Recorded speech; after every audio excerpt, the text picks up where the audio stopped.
Boa noite a todos. Nós iniciaremos nesse momento a nossa audiência pública sobre o Plano Municipal de Educação no município de Canas. Um momento muito especial para o município e para a educação como um todo. Esse é o ano em que o Plano Nacional está sendo homologado, o Plano Estadual, e também os municípios precisam se adequar. Eu já de antemão agradeço a presença de todos aqui e convido a todos para juntos entoarmos o hino nacional brasileiro.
Nós vamos, antes de apresentar os nossos slides explicativos sobre esse momento, eu queria deixar aqui registrado nossos agradecimentos em nome da Secretaria Municipal de Educação, ao presidente desta Casa de Leis, vereador Laerte, por nos conceder esse espaço, na pessoa de quem eu agradeço os demais vereadores que compõem esta Câmara Municipal. Nossa gratidão. Bem, como eu havia dito logo no início, nós estamos no ano em que temos que adequar o Plano Municipal de Educação. E, para isso, nós convocamos, em primeiro lugar, uma audiência pública. Qual a importância das audiências públicas? Em primeiro lugar, a participação popular, não é? É aberto esse espaço que permite que a sociedade tenha voz nas decisões governamentais, fortalecendo a democracia. Em segundo lugar, transparência, né? O plano não pode ser feito de uma forma obscura, mas ele deve ser feito de forma transparente. Os órgãos públicos expõem projetos e decisões de forma clara, evitando decisões às escondidas. Terceiro lugar, melhoria das políticas públicas.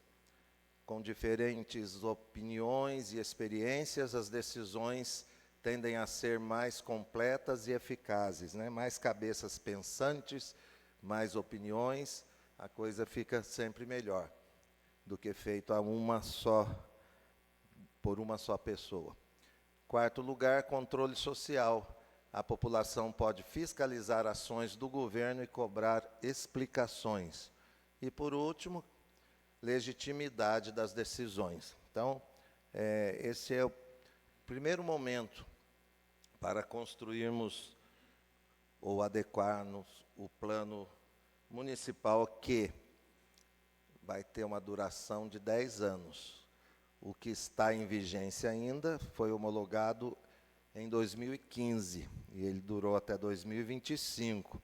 Porém, como o plano nacional não ficou pronto em 2025, foi necessário, então, prorrogar para 2026, mas desse ano não pode passar, né? Estaremos juntos fazendo. Marco, troca aí para mim, por favor. Acho que tem que apontar para cá. Isso.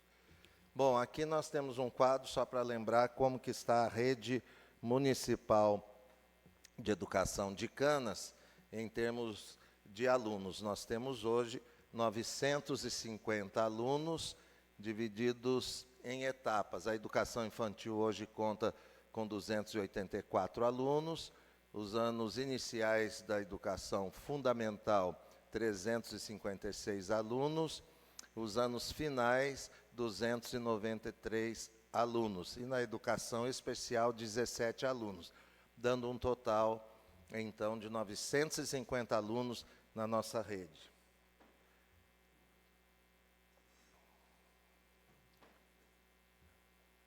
Acho que tem que ficar mais pertinho aí. Muito bem, aí é a capinha do plano que ainda está em vigência, né, apontando ali que ele durou de 2015 a 2025, portanto, 10 anos. Né? Pode passar, Maico. Aí temos a lei, né, que em 2015 dispôs sobre a aprovação do Plano Municipal de Educação. E por que a importância de rever esse plano? Porque em 2015, gente, era outra demanda, na verdade. Em 2015, praticamente não se falava de aluno autista. Em 2015, a BNCC ainda estava sendo construída, nós não conhecíamos a BNCC, não é isso? Então, de lá para cá, quanta coisa mudou ou foi implantado na educação e que o antigo plano agora já não contempla, né? Então, ele já está obsoleto. É por isso que é feito essa revisão, né, para a criação do novo plano. O que a gente faz com o plano antigo? Alguém pode estar pensando. A gente revê as metas que foram colocadas, aquelas que atingimos, ok, aquelas que não atingimos, a gente reprograma para atingi-las nos próximos 10 anos, e as novas que surgiram a necessidade, né, durante esses 10 anos. Como eu disse, necessidades diversas surgiram. Então, a gente tem que planejar para os próximos 10. Então, até 2035 tem que valer o plano que vamos construir juntos. Certo? Aí, 2036, certamente, será homologado mais um outro plano, e assim vai, de 10 em 10 anos. Muito bem. Ali é a lei ordinária, né, que prorrogou o plano, e está tal. Aí nós colocamos um histórico do IBGE. Essa parte está, inclusive, na internet, é um histórico, né? A origem do município de Canas, inicia-se e tal, sobre a história de Canas, a sua população. Eu acho que fica bem cansativo ler tudo isso, mas a gente colocou só para lembrá-los de que Canas é a princesinha do Vale do Paraíba, né? É a cidade jovem, uma cidade em construção e que, por sinal, está avançando de uma maneira muito bonita, muito sólida, e na educação não pode ser diferente. A gente tem que dar passos firmes dentro da educação para que as futuras gerações se orgulhem de dizer: eu fiz escola pública na cidade de Canas, né? Muito bem. Pode pular essa parte do IBGE. Aí tudo é questão do IBGE, né? Mostrando aqui a nossa região, qual é a população, né? Hoje, segundo a última pesquisa do IBGE, Canas conta com 4.931 pessoas, né? Essa é a população de Canas, segundo os últimos dados do IBGE. E são para essas pessoas que nós estamos construindo. Aí a pirâmide etária, né, vem lá do 0 a 4 anos, quantos temos, e assim vai, né? E aí também a pirâmide por gênero, né, masculino, feminino, idade média 33 anos. Então ficou assim. De 0 a 3 anos, nós temos uma população de 271 pessoas, de 4 a 5, 156, de 6 a 10, 360, de 11 a 14, 306, de 15 a 18, 285, 19 anos para cima, 3.553. 1.300 em idade escolar, exatamente, obrigado. Aí também a estatística pela declaração que fizeram pelo IBGE, quantas pessoas se declaram brancas, 2.604 pessoas moradoras de Canas se declaram brancas, 286 se declaram pretas, 10 amarelas, parda 2.030 e uma pessoa se declarou indígena. Até dentro dessa declaração, só fazendo um adendozinho, é importante que a gente fale com as pessoas que tenham orgulho daquilo que não é verdade? Porque, às vezes, a gente sabe que existe até mais dentro de um certo setor, mas a pessoa fica considerando: não, eu me declaro assim. Então, ter orgulho da sua identidade, se declarar o que realmente né? Isso é importante, para que fique bem fidedigno essa postagem. Muito bem. Aí nós temos o Índice de Desenvolvimento da Educação Básica, né? Hoje, o IDEB mostra uma nota 4,5. Nós sabemos que a gente precisa avançar, porque, olha, 2005, segundo o gráfico ali, 2005, 2007, 2009, estava num nível. De 2009 para 2011, deu um ranking, né? E depois de 2011 até agora, estagnou.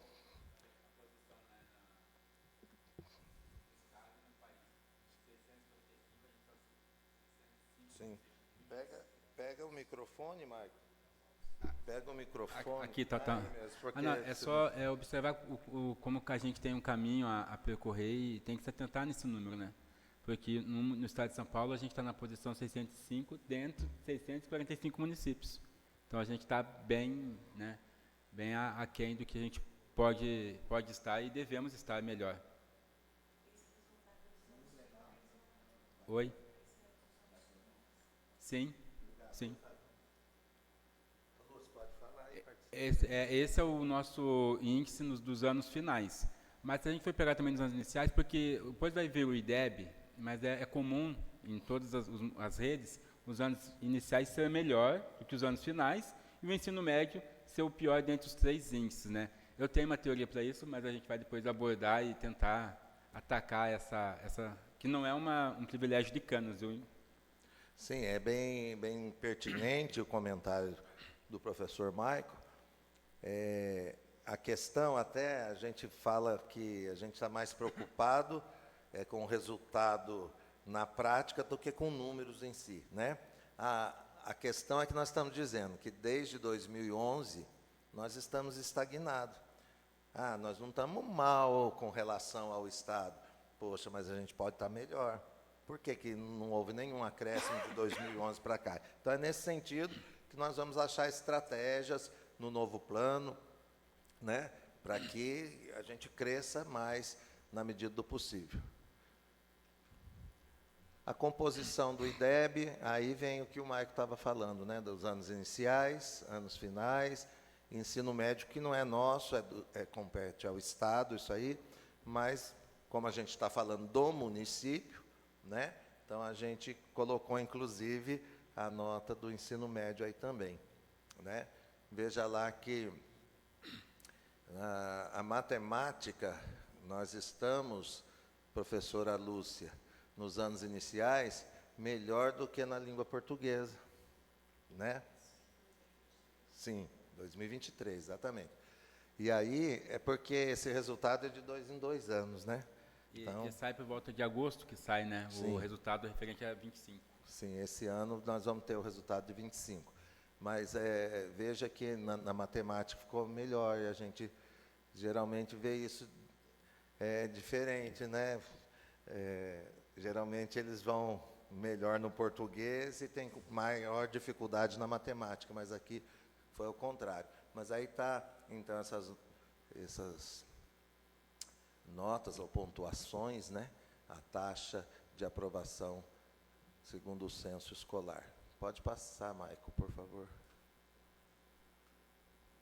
Aí, em termos de aprendizado adequado, né? A porcentagem de quem aprendeu em tempo adequado, ou seja, como a gente fala assim, a criança precisa estar alfabetizada ao final do 2º ano. Então, existe a idade adequada para cada etapa, certo? 2019, 53% em português. 2021 subiu, 59%, mas quando chega em 2023 cai para 51%. Então, esse sobe e desce é que a gente tem que pensar quais fatores. Eu tenho uma teoria para essa queda. Nós vivemos uma pandemia. Então, entre a pandemia e, não é? Teve aluno que ficou fora da escola, teve aluno. Enfim, os alunos ficaram, né? 2 anos. Entendeu? 2 anos ali, nós tivemos uma defasagem grande, que está dando bastante trabalho para a gente recuperar isso. Liga o seu aí.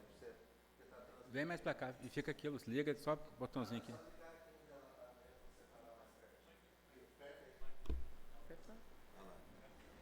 Senta aqui, senta para você aparecer também, Lúcio. Por isso que não vai ficar escondidinho aí, não. Professora Lúcia, que é a nossa assessora pedagógica, tem também uma fala sobre isso. Então, esse resultado ele é referente ao 5º ano. Sim. Exato. O 5º ano de 23, então, foram alunos que realmente 20 e 21 estavam no primeiro, segundo, e é uma fase de grande desenvolvimento, né? Sim. De aprendizagem. Por isso que a gente vê essa queda, porque vejo também na matemática, ó, 2019, 48%, abaixo do português, é o que eu falei, sempre a matemática, a gente tem esse probleminha que ela fica abaixo. Aí, 2021, 46, já caiu um pouquinho, e 2023, 45. E também, ao meu ver, professora Lúcia, é a mesma questão, né? A dificuldade por conta da pandemia. Covid 2019. Muito bem, vamos mudar aí, Maico? Infraestrutura, percentual de escolas do município, cada tipo de equipamento, infraestrutura. Aí é uma pesquisa que a gente tem que fazer, né? Em termos de acessibilidade, nós temos 50% só de adaptação ainda. Nós não temos 100%, né? Banheiros adaptados, rampas de acesso, esse tipo de coisa. precisamos melhorar isso para o próximo plano. Em termos de alimentação fornecida, 100% das nossas crianças, desde a creche, recebem alimentação adequada. Em relação ao acesso à televisão, também 100% dos nossos alunos. Biblioteca, nós estamos precisando... Mas aí, secretária, acho que alguns desses itens é bom a gente fazer alguns apontamentos. Por exemplo, biblioteca, não temos na escola, mas tem cantinhos da leitura, tem algumas coisas que atende. Tem, por exemplo, lá também laboratório de informática, 50%. Isso é uma, né, que a gente já está projetando praticamente como atender isso. Mas laboratório de informática, aquela sala cheia de computadores, são coisas que as unidades de ensino hoje já não estão abrindo mão e fazendo outras estratégias. Laboratório de ciências. Hoje em dia, muitos teóricos de educação dizem que toda sala de aula pode ser um laboratório de ciências. Depende muito da postura do professor. Quadra de esporte é um problema, né? Quadra de esporte, nós inclusive estamos em fase de licitação de uma, né? Lá da Escola Margarida. E é uma coisa que nos assustou, porque o Margarida não tem quadra, o Santa Terezinha não tem quadra, a EMEI não tem quadra, a creche é uma particularidade, e o João Nery tem uma quadra pequena que também não é coberta. Na João Nery é uma adaptação de quadra, porque não tem as medidas de uma quadra. Não, é uma coisinha bem... Então, eles ocuparam um espaço, eu achei que foi até bem bacana terem pensado em ocupar, mas ali a gente nem pode chamar de quadra, porque não tem as medidas, né? É um pátio com o desenho de quadra, né? Então, é uma coisa mais complicada que o João Nery, por exemplo, qual o espaço físico ali para se construir uma quadra? Na João Nery nós não temos nem espaço. No Santa Terezinha a gente tem espaço para quadra. No Margarida nós já estamos licitando. Na educação infantil também temos espaço. Tanto na José Gomes como no espaço da creche nova poderemos construir uma quadra, né? Porque hoje a quadra ela é uma exigência em toda a modalidade de ensino, desde a creche. Luz elétrica nós temos em todas, coleta de lixo também, esgoto e também a internet banda larga. Muito bem, pode trocar, Maico.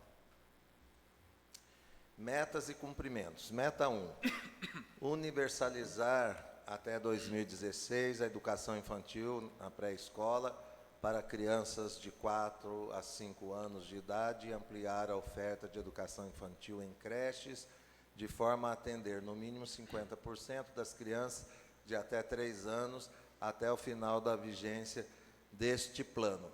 Isso era uma meta que 2015, que, segundo os dados, né, nós alcançamos 84% desta meta.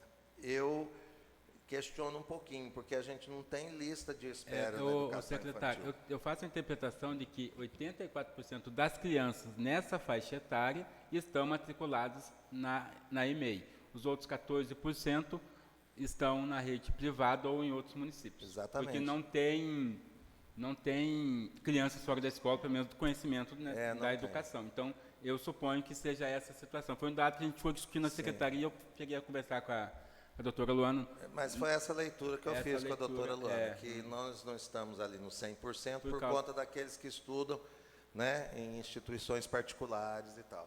Nós sabemos disso. Tem criança daqui que estuda em Lorena, criança que estuda em Cachoeira. Canção Nova. Nos outros segmentos vai aparecer também a mesma isso. Coisa. Meta 2, universalizar, olha lá, o ensino fundamental de 9 anos para toda a população de 6 a 14 anos e garantir que concluam essa etapa na idade recomendada até o último ano de vigência deste plano. Mesma coisa lá, 89,4%. Ou seja, a diferença que está aí para o 100% é a mesma fala que o professor Maico acabou de colocar. A gente entende que estejam nas redes privadas. Meta 3, universalizar até 2016 o atendimento escolar para toda a população de 15 a 17 anos e elevar até o final do período de vigência deste plano a taxa líquida de matrículas no ensino médio para 85%. Aí a gente colocou em vermelho ali que essa é uma responsabilidade do Estado, né? Então a gente vai verificar na hora da construção do novo plano, porque embora seja do Estado, mas a gente está falando do plano do município. Então aparece, né, a escola de ensino médio dentro do plano municipal, que hoje é do Estado, amanhã pode não ser, enfim. E aí a gente vai ver como é que está lá, porque na pesquisa que fizemos, veja que só 50% estão mas aí, secretária, fazendo o ensino segue médio. a mesma lógica, apesar de o ensino médio ter uma evasão maior, né? Mas a diretora do Margarida está aqui e teve um grande número de alunos que foram para a Zetec, né? Sim, Cachoeira, sim. Lorena. Então, por isso aí. Aqui provavelmente não chega a 100% que há uma evasão no ensino médio, que é um problema. Hoje nós estamos transportando mas cerca de 80 alunos por dia para a ETEC. 80 alunos de ensino médio. Fora as faculdades. É praticamente uma escola de ensino médio para uma cidade pequena. O professor Miguel quer falar. Tinha um microfone. Só um minutinho para você falar no microfone, tudo bem? Para você falar no microfone, porque está sendo transmitido, Miguel, para você poder participar. Tinha um microfone sem fio. Estava aí? Não, aqui não está mais. Acho que é esse aqui. O Fábio vai nos auxiliar aí. Professor, você fala no microfone, por favor, porque nós estamos transmitindo. E aí as pessoas que estão nos acompanhando podem ouvir a sua fala. Então, eu queria comentar nesse caso aí, dos alunos que vão para a ETEC, porque Canas é um município com uma rede bem pequena. Sim. E proporcionalmente, se comparar com os nossos vizinhos, é lá em cima. Eu acho que a Canas é o que mais aprovou na região, em termos de proporção. Sim. É exatamente isso que nós estamos dizendo. Quando aparece ali que só 50%, né, está na rede estadual aqui, fazendo ensino médio, a gente entende que os demais estão nas ETECs, enfim, alguns estão no Instituto Canção Nova e assim por diante. Certo? Pode deixar esse microfone por aí, que quando alguém quiser a palavra já fica mais fácil. Pode trocar, professor, por favor. Na meta 4, universalizar para a população de 4 a 17 anos com deficiência, transtornos globais do desenvolvimento e altas habilidades ou superdotação, o acesso à educação básica e ao atendimento educacional especializado, preferencialmente na rede regular de ensino, com a garantia de sistema educacional inclusivo, de salas de recursos multifuncionais, classes ou serviços especializados, públicos ou conveniados. Atendemos a demanda da educação especial. Hoje, da seguinte forma, nós temos 17 alunos nas AEEs, né, que nós chamamos, e os casos especiais, né, excepcionais, são encaminhados para a PAI. Nós temos 19 alunos que hoje são atendidos na PAI de Lorena, tá certo? Neste quesito, eu acredito que para a construção do novo plano, né, a gente tenha que avançar ainda mais. A Secretaria já está trabalhando, junto com o psicólogo, junto com os coordenadores, na construção do marco legal do atendimento do AEE, na construção dos documentos, porque o governo federal vem baixando uma legislação atrás da outra, que às vezes nos deixa até meio perdido para entender, compreender e depois tentar adaptar a nossa realidade com a legislação que vem do governo federal, mas é importante a participação até da população, para a gente construir junto isso e de uma forma factível e que realmente atenda, porque é um público que vem crescendo e que precisa dessa assistência. E, preferencialmente, na rede regular de ensino, a gente tem muitas discussões sobre a PAI, né? Sim. O que será que a gente pode estar fazendo que a PAI faz? Dentro do município, né? para não ter que encaminhar tanta gente para a PAI, porque né? se é para ter inclusão, será que a PAI... Enfim, são outras discussões que acho que a gente precisa desses momentos. Precisa ver para o novo plano. Eu quero abrir um parênteses e agradecer e comunicar a chegada da vereadora Thalissa. Muito obrigado pela presença. Vereador Neném também, que está acompanhando, né, nesse momento aqui presencialmente. Muito obrigado. E, mais uma vez, agradecer pela cessão desta casa para que a gente pudesse fazer essa reunião, né? Então, como o professor Maico acaba de colocar, no quesito educação especial, nós ainda, quando eu digo nós, não estou falando município de Canas, eu estou dizendo nós, Brasil, ainda estamos engatinhando, né? Porque a cada dia surge novas expectativas com relação a essa questão da educação inclusiva, né? Então, a gente tem que construir um novo plano, bem pé no chão, para que a gente possa atender, né, numa totalidade. Hoje, muitos alunos recebem laudo de algum tipo de transtorno, e aí, logo de cara, a própria escola, ou às vezes o próprio professor, entende que ele não conseguirá trabalhar com aquele aluno, né? E a gente sabe que não é bem assim. Não é porque o aluno foi laudado que eu preciso já encaminhar para uma PAI, né? A PAI seria assim o último momento que nós estamos falando. É o último caso, é quando caso, realmente nós a estamos gente falando de não inclusão, consegue né? inclusão e não de segregação. Não sei. Exatamente. É polêmico, mas são coisas que a gente vai ter que trabalhar. Com certeza. E ainda precisa pontuar uma coisa, que no convênio do nosso município de Canas com a PAI, são atendidos apenas os alunos do espectro autista, né? E nós temos outras demandas, né, professora Lúcia? Nós temos outras demandas. Então, tudo isso tem que se pensar. Talvez de criar aqui no espaço do município mesmo, né, um centro de apoio, alguma coisa nesse sentido.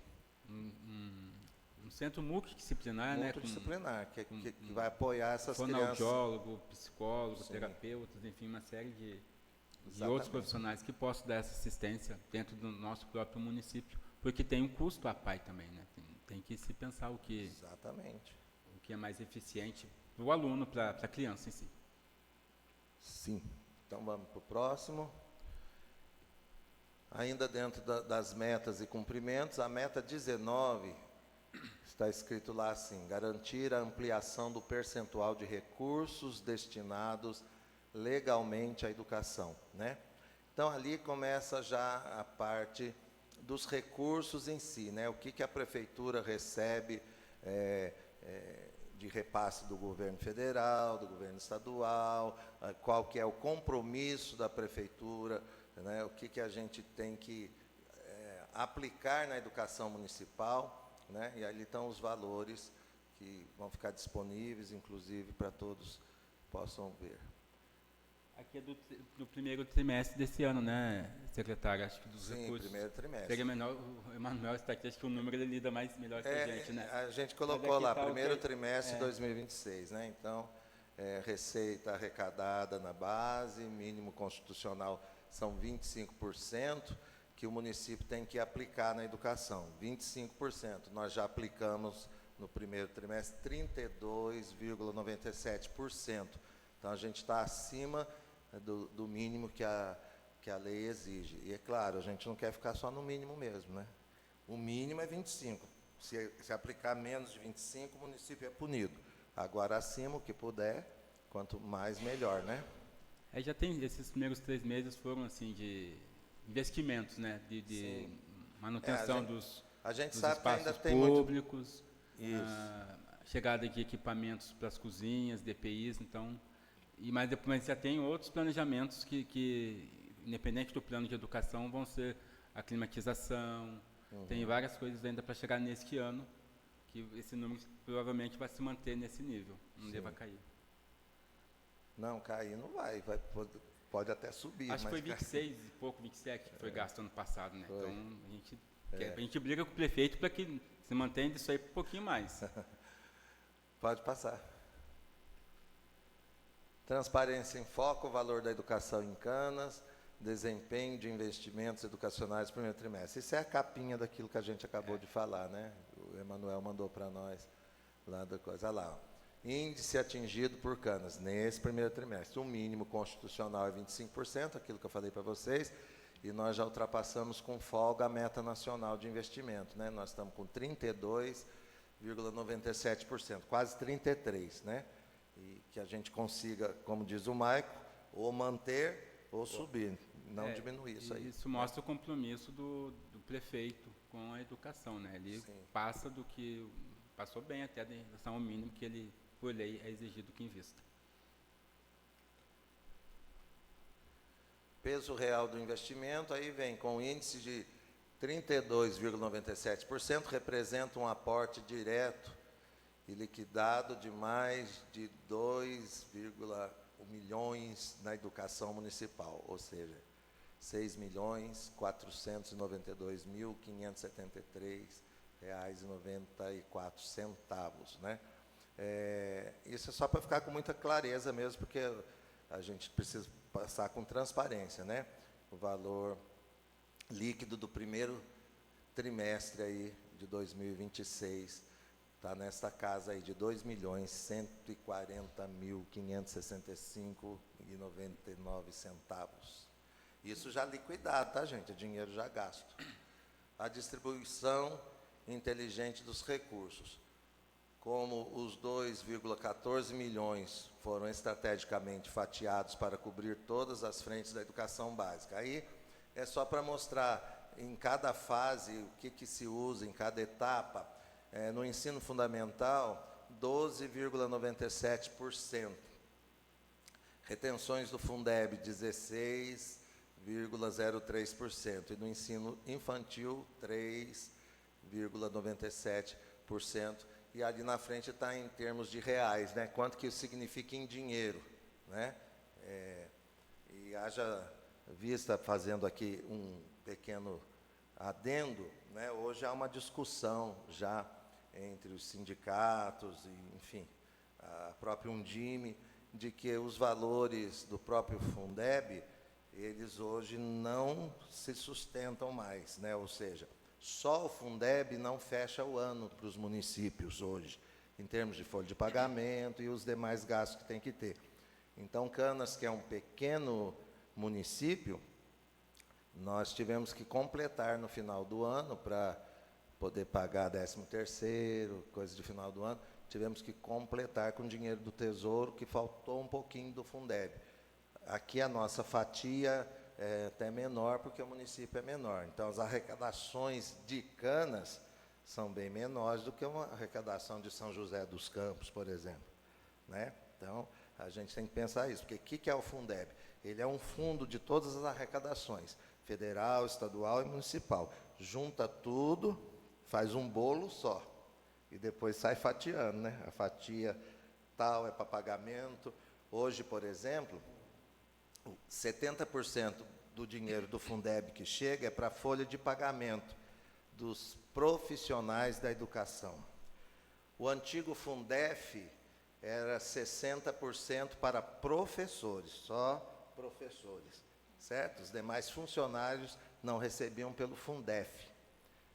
Depois transformou-se em Fundeb, aí passou todos a receber. Merendeira, né? Pessoal da limpeza, vigia da escola quando tem, e assim por diante, né?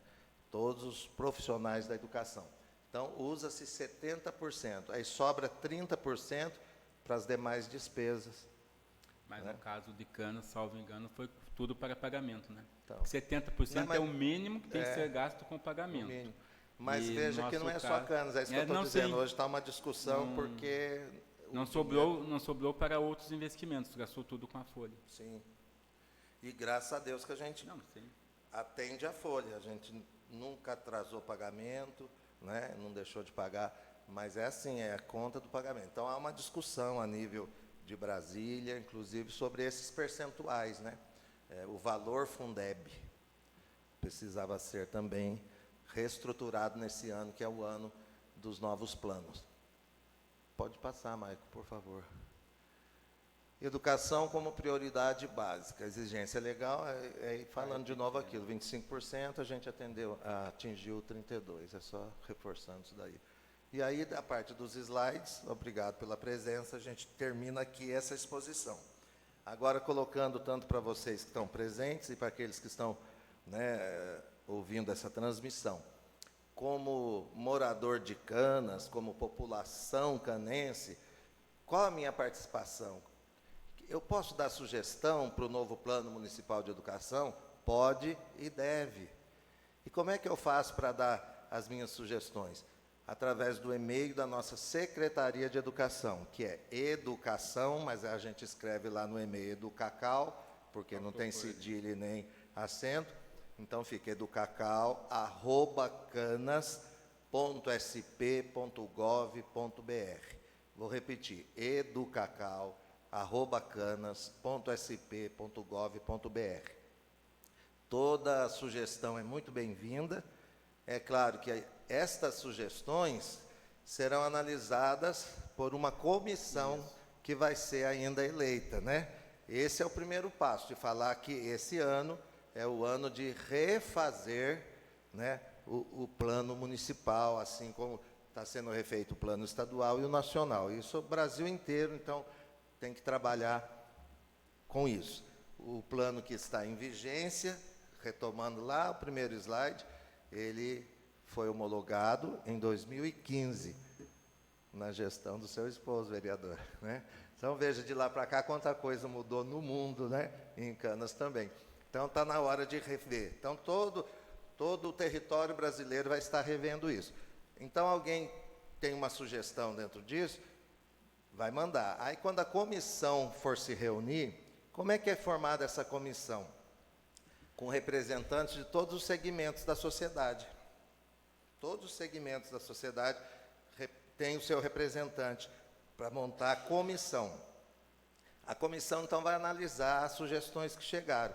Essa sugestão é muito pertinente, ela se encaixa aqui com a lei, ela dá certinho. Vamos colocar, então, a gente alcança essa meta. E é claro que, às vezes, pode chegar alguma sugestão que a gente diz, isso é inviável, né? Ou está fora dos parâmetros educacionais. A gente tem que entender que nós temos, acima de nós, a legislação federal e a legislação estadual. A gente não pode criar um plano municipal que entre em conflito com a lei maior, né? Hoje, nós precisamos estar atentos na BNCC, que é a Base Nacional Comum Curricular. Um currículo aqui de Canas, da educação básica, não pode ser diferente de um currículo lá do Amazonas. Mas e as diferenças regionais, como é que fica? Isso entra na diversidade do currículo, mas o que é básico tem que ser básico para o Brasil inteiro. Se um aluno mudar do Nordeste para cá, ele não pode ter um choque cultural. Nossa, lá eu não aprendia isso. Antes acontecia, antes dos planos era assim, né? O aluno que se virasse. Hoje a gente sabe que isso está muito mais democrático, muito mais seguro. Então é isso. O próximo passo, todos os segmentos do município receberão um ofício da Secretaria de Educação para indicar, então, pessoas para compor esta comissão, que vamos pegar o plano de 2015, analisar o que a gente já alcançou, o que precisa repetir daqueles tópicos, o que precisa atualizar, colocar, né, as novas metas, e assim, depois, então, vem para a Câmara para poder homologar e o prefeito, através de decreto, fazer validar. O Fernando pôs um e-mail na transmissão. E legal. o Plano Municipal de Educação, depois de pronto, pela Secretaria, por meio desse conselho, volta para essa casa, para a apreciação dos vereadores, e eles vão dar a palavra final, né, sobre o plano. Exatamente. Então, veja que é uma construção bem democrática, feita a várias mãos e a várias cabeças, né, pensantes, que a gente possa construir um novo plano pensando nos próximos 10 anos. A gente tem que pensar assim, não é uma coisa imediatista, para o ano que vem, simplesmente. Os próximos 10 anos, esse plano estará em vigor. E aí, dentro disso, e eu já vou encerrar, mas lembrando de que hoje, uma das grandes demandas que temos é a educação integral. Isso está em muito alta discussão. E o nosso município ainda não tem uma escola de tempo integral.